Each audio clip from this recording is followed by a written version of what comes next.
Manuela, Special Rapporteur on Prisons, Conditions of Detention and Policing in Africa. News of the loss of 11 officers, news of the loss of 11 officers, sacrifice. Their passing reminds us that behind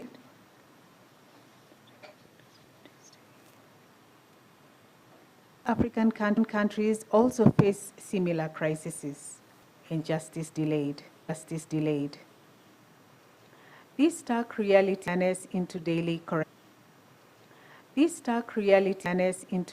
correctional practice. Equally innovative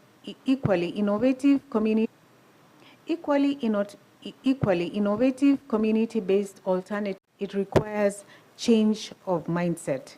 It requires change of heart. Too often, corrections are seen as a burden to national budgets. But in truth, corrections is an investment for safer societies. Every life rehabilitated reduces crime. Every individual reintegrated strengthens a community. Every act of dignity within our institutions affirms the values of justice and humanity. Let us resolve to move from overcrowding to opportunity, from containment to reformation, from punishment to restoration. As Nelson Mandela said, what counts in life is not the mere fact that we have lived. It is what difference we have made in the lives of others that will determine the significance of the life that we lead. Let us inspire our commitment to correctional reforms that offer hope and second chances. Ladies and gentlemen, Kenya is honored to host this forum, and we reaffirm our commitment to walking this path alongside you. Together, let us craft a new narrative for African corrections, one rooted in dignity, one driven by innovation, and one sustained by solidarity. Last but not least, I wish to take a moment to recognize the invaluable role of the Raoul Wallenberg Institute of Human Rights and Humanitarian Law. Your steadfast partnership in organizing this workshop and your continued support in advancing rights-based correctional practices across Africa have been instrumental in shaping reforms that uphold dignity, fairness, and humanity within our institution. I also wish to recognize INL, who have been instrumental in helping us benchmark with other jurisdictions that have really embraced rights-based standards in humane treatment.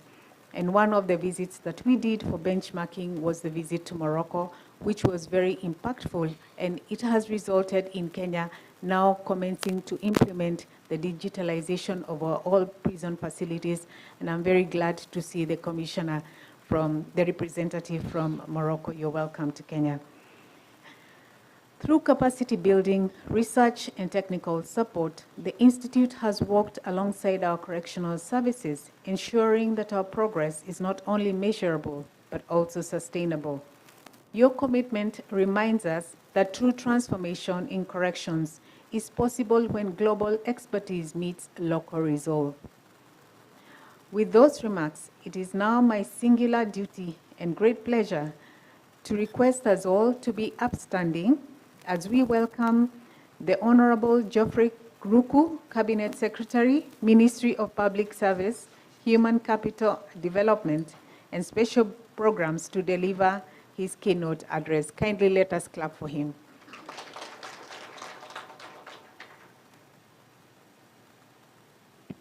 Thank you very much, the Principal Secretary. Let's all be seated.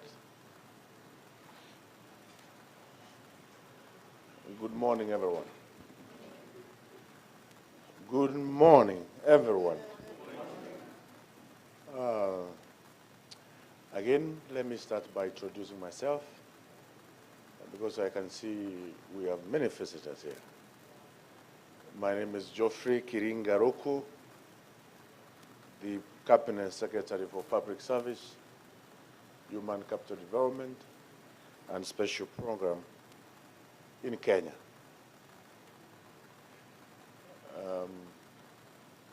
From the time we started, we have been strictly formal. Huh? I don't know whether that is a training of the prisons, officers, always to be very strict. No one, I've not seen anybody smiling. Huh? And we are told life is for the living, isn't it? I don't know how is Uganda. Uganda is good? Uh-huh. And Tanzania? Iko sawa? Mama Suruhu anaendelea vizuri? Uh-huh. Asante sana. Kuna yoyote kutoka, anybody from Malawi? No? Malawi, they are voting today. Yeah? Okay, very good. So,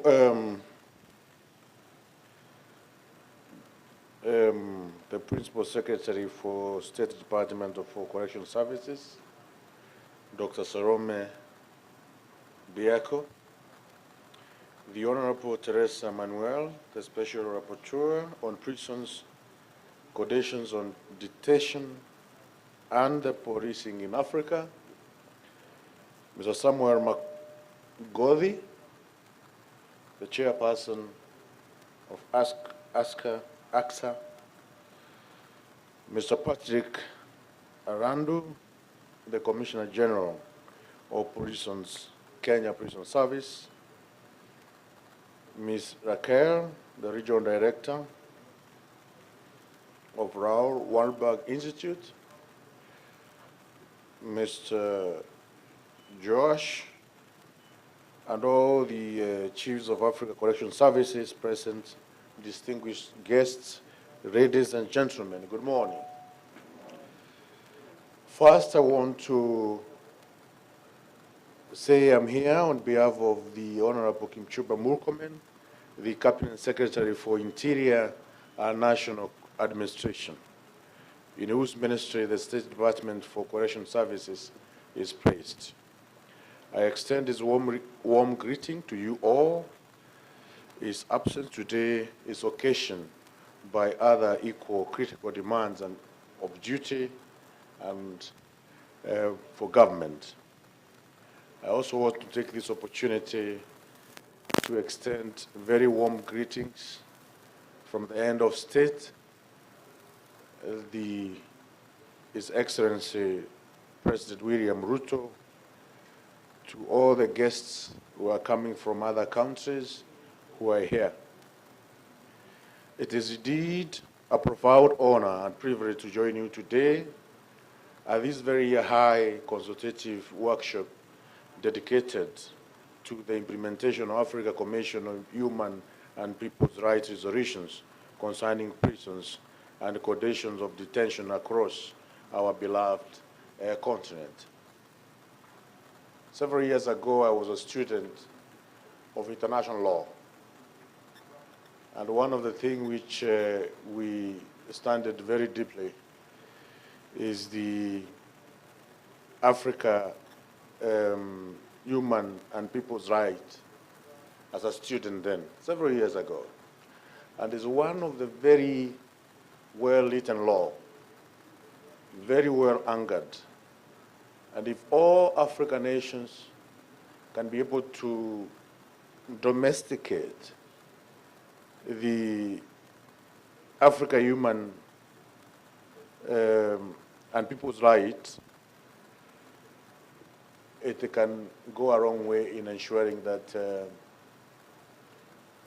we abide by, we respect the rights of every person. Because I remember in that piece of law, it's also recognizing the right of children to take care of their parent when they are old.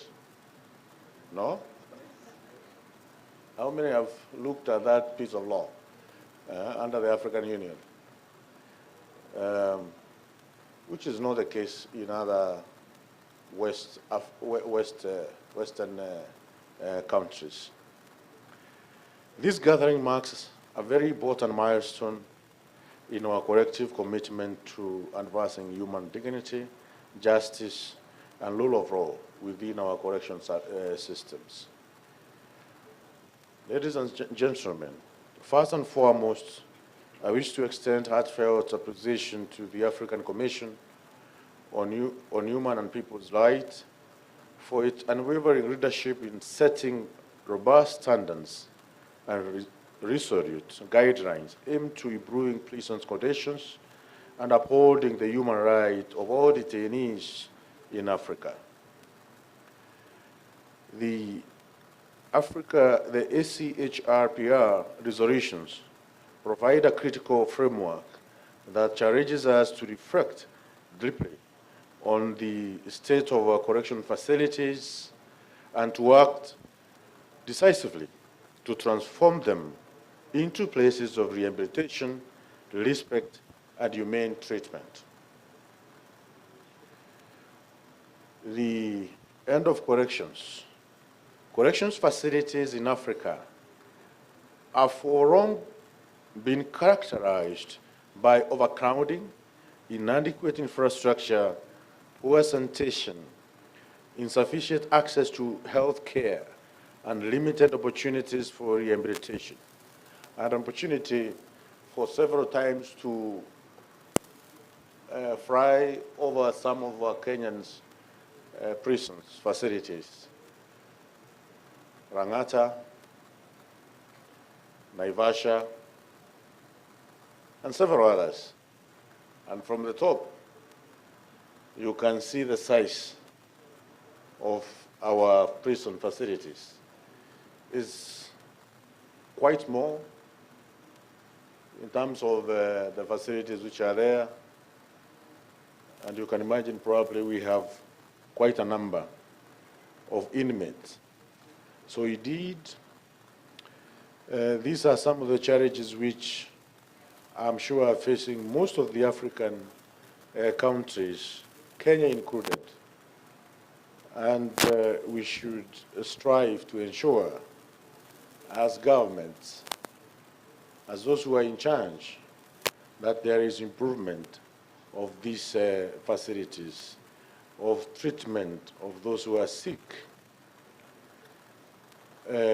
of taking good care of those who are old, because we have inmates who are very aged in quite a number of prisons across Africa. The ACHPR resolutions serve as a clarion call for all member states and correction services to undertake urgent and sustained reforms that must be holistic, inclusive, and reflective of standards. In Kenya, we used to have a vice president several years ago who did very great work to improve on the treatment of the inmate. The Vice President Mudi Awori and his team then, they made some good strides. We saw some very comfortable buses which were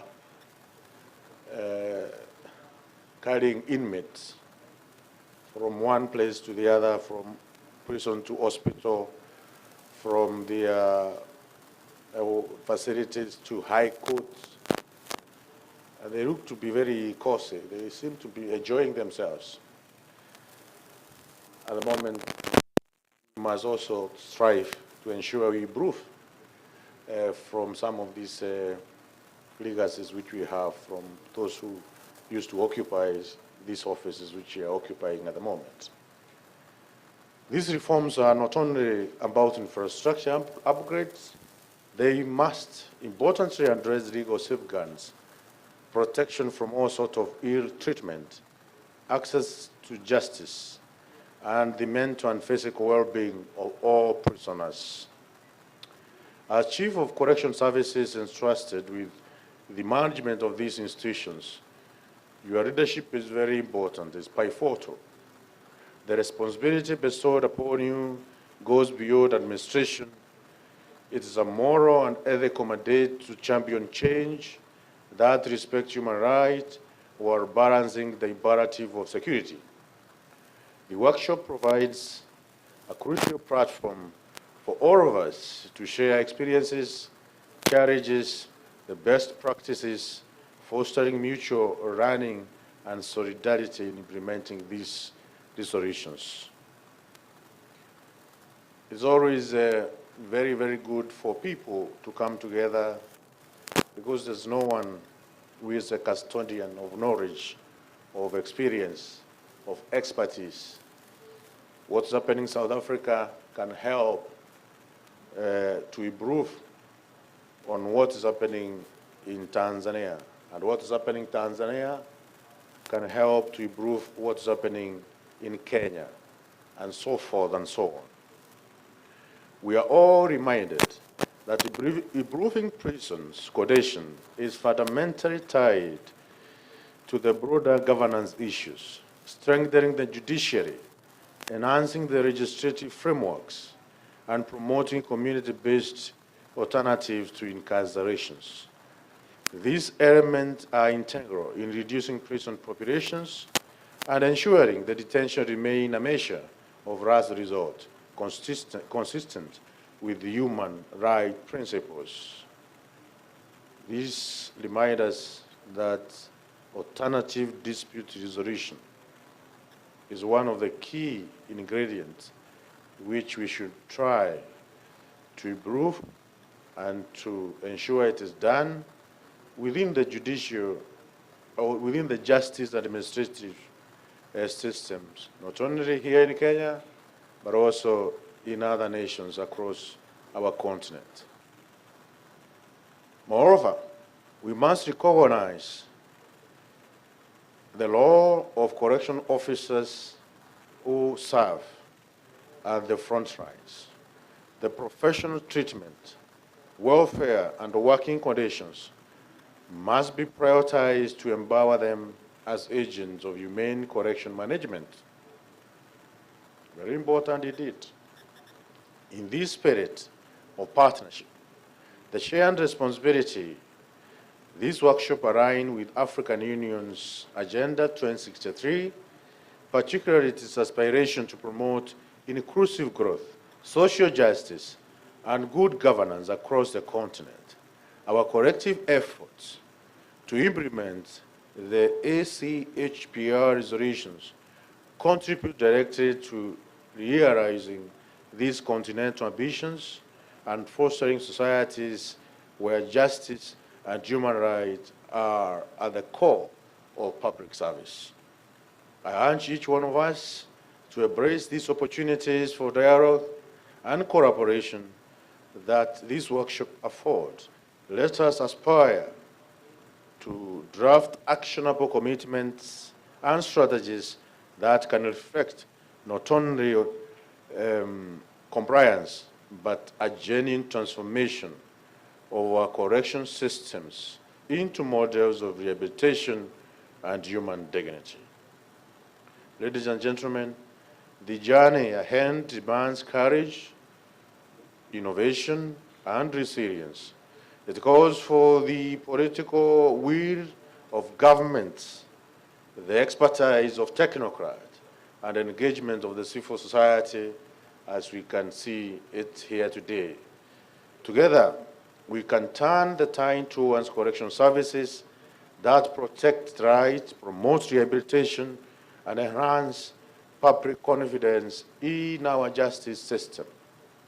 Allow me to emphasize that the implementation of HCHPR resolution on prisons and conditions of detention is not merely a bureaucratic obligation. It is a profound affirmation of our values as Africans, values that honor humanity, compassion, and justice. I wish to commend the Laurel Wahlberg Institute and the State Department for Correctional Services for the coordination of this very important gathering made possible by the variable and timely financial assistance from the Swedish International Development Cooperation Agency. Tupige makofi, tuwapigie makofi. Because sometimes getting some of these resources is not easy.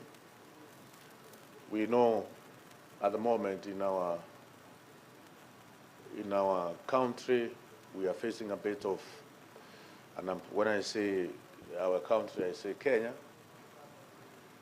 and not only Kenya, in most of government in Africa, we are facing financial constraint, budget constraint, because the needs of the people vis-a-vis what you're able to collect as revenue is not enough. Africa countries want to run from loans from, I don't want to mention names, because when I mention names, they bring some problems. But it's true. We want to reduce loans as much as possible. So whatever we have, it may not be enough for our health sector, our own sector, water sector, security sector, and many other areas which demand some of these resources. So when we get partners who come to support some of these functions, some of such kind of gathering here today, we truly appreciate their contribution. And that's why I was insisting that we need to give a round of applause to the Swedish International Development Cooperation Agency for supporting this, facilitating this function. We really thank you, and we are grateful, and we want you to do more, not only on prisons, but also in other sectors. Here in Kenya, in Uganda, in Tanzania, and other African nations. To all participants, your commitment to advancing human rights and correctional reforms is commendable. May your deliberation yield meaningful outcomes. As I conclude, I warmly invite you to take time, as my brother Commissioner General Randu welcomed you, to take time, visit Nairobi National Park, and many other cultural, historical, and scenic attractions the city offers. Please find time. You sample what Nairobi can offer or what Kenya can offer. And if you don't have someone to guide you, we'll be there to provide one person who can be your tour guide in some of these places, so that when you go back home, you have some experiences to share with your family. It is now my pleasure to declare this high-level consultative workshop for the Chiefs of Africa Correctional Services officially open.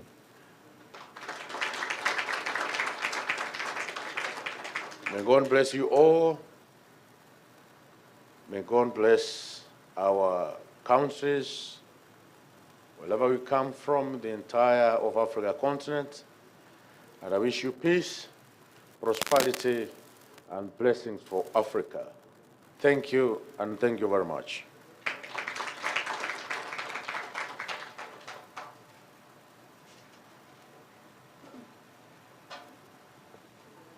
Let's give a bigger and better round of applause to the chief guest. We keep clapping until I say we've clapped enough. Thank you. Our chief guest, you can see they can smile. You know, initially they were trying to be as official as is required, but thank you very much. Our Madam Principal Secretary, we are very grateful for coming, of course, with the chief guests, and for such a wonderful opening. We feel welcomed. We feel like we are now ready to start discussing the matters in front of us, and we will keep you closely updated on our discussions, the outcomes of this meeting, so that together we can forge a good way forward. So we are very grateful. That only at your own pleasure, you may head to the waiting room so that we can, and then you'll be directed to come and take a group photo and other engagements from there. So kindly, I'll ask that we excuse our guests, and then the rest of us will be directed to where we will go and take a group photo. Thank you very much.